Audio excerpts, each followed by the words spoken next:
Willie D Live. What's up, family?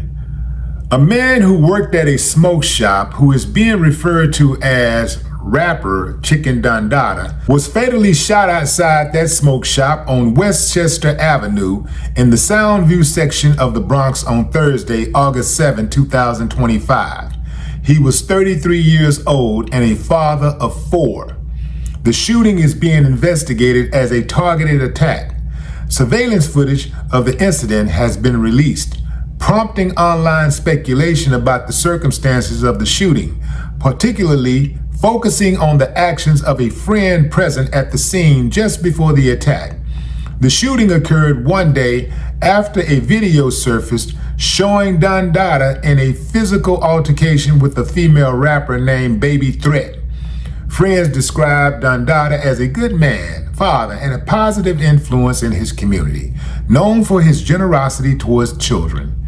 He was also known for his passion for music, with a music video titled Stolies to his credit. In 2020, he traveled to California to meet Nipsey Hussle, a testament to his dedication to his craft and admiration for other artists. Police have not yet publicly released the victim's name as they work to track down relatives. No arrests have been made, and the investigation is ongoing. Authorities found a single bullet casing at the scene. The gunman, wearing a black hoodie and red-black sneakers, was last seen fleeing on Westchester Avenue. Police sources mentioned that Dondada had a criminal history that included 27 arrests. One for possession of an illegal firearm, which he apparently did not have on him the night he was murdered, or perhaps he did have it on him, but he couldn't get to it because he never saw it coming. Let's go back to the part where friends described Dondada as a good man, father, and a positive influence in his community. But he knocked out a chick on the sidewalk. I'm just wondering, fam, are we desensitized to trauma? Are we desensitized to drama? Are we desensitized to the harm that we inflict upon each other? I don't know. Maybe that was just, a one-off or something. Maybe that's the first time you've ever done something like that. I don't know. In any event, let's get back to the guy that was standing on the sidewalk with him. It was a guy standing right there next to him. And he turned to look in the direction of the shooter. And then he looked like that, and then walked away. He looked very, very suspicious. I mean, it could be a coincidence. But the way people lining up their friends these days, lining up their own family members, you have to at least consider it. He knocked out a female the day before. He knocked out a female. And next thing you know, he's dead.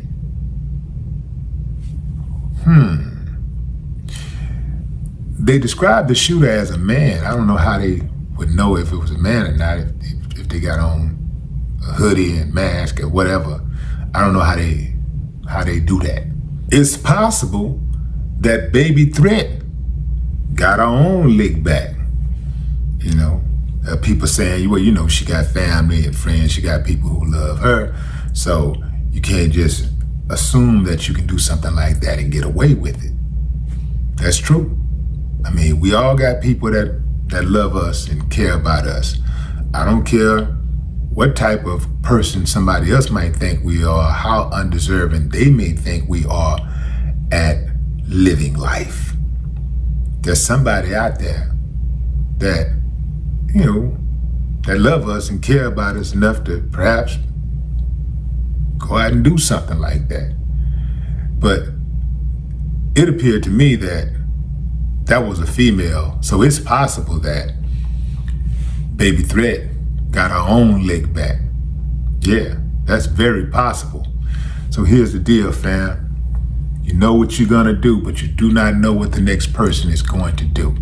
You know what you're capable of, but you have no idea in most cases what other people are capable of. Now, they say they don't have a motive because they haven't made a connection to what happened the day before when he knocked the girl out. But you can best believe it. You bet $1 to a donut.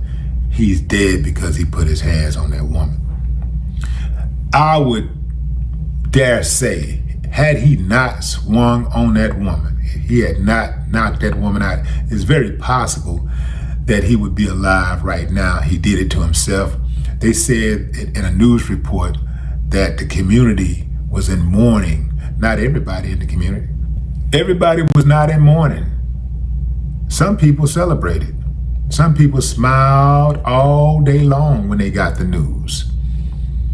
Because for every action, there is a reaction. A lot of times, we cool with the action. We don't have enough brain bandwidth to think about what the reaction could be, whether that is street justice or legal justice. We just don't think things through enough, because I can guarantee you, if before he knocked that girl out, he said this, you know what, I'm gonna knock her out, and then after I knock her out, I'm gonna go home, wash up, give me something to eat, give me a good night's sleep, so I can go to work in the morning, and then, I'm gonna be out on the street, chopping it up with the homie, and I'm gonna blow a spliff, and then somebody out of nowhere, out of the shadows, gonna walk up and bust me smooth in the head, and I'm gonna be done. So before I swing on her, I already know I got about 24 hours left to live. So let me make sure that I'm doing what I need to do, what I want to do, what's required. Nah, I don't think I'm ready to die in 24 hours. See, that's what the average person would do.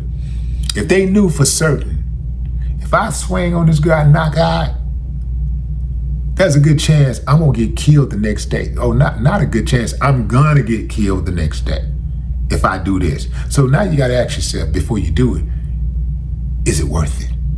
Not was it worth it, because that would be after the fact. Is it worth it? You gotta start thinking of things too. You gotta start playing chess, not checkers. I played checkers for many years, and the only reason why I'm still here is because of favor and luck and me eventually catching my snap so that I can step back and see how this game really is played. That's when I started playing chess. When I started playing chess, I thought I was doing something when I was playing checkers, and I got some wins. I got a lot of wins playing checkers. But that checker game is very dangerous, and it's volatile. The chess, oh man, once I started playing chess. Now don't get me wrong, fam. Hey, there's a time and place for everything. But you're gonna have to learn discernment. Checkers is the short game. Chess is the long game. Checkers is, you do this, I do this. Somebody do this, you just react. You don't do no thinking, you don't cover nothing, no details. Okay, so when this happens, I'm gonna do this. Then most likely, if I do this, their response is either gonna be this, or that. But I got a response for this, and that. And just in case they do something that I ain't ready for, I got a response for that too. See, that's chess. That's chess. And that's the long game.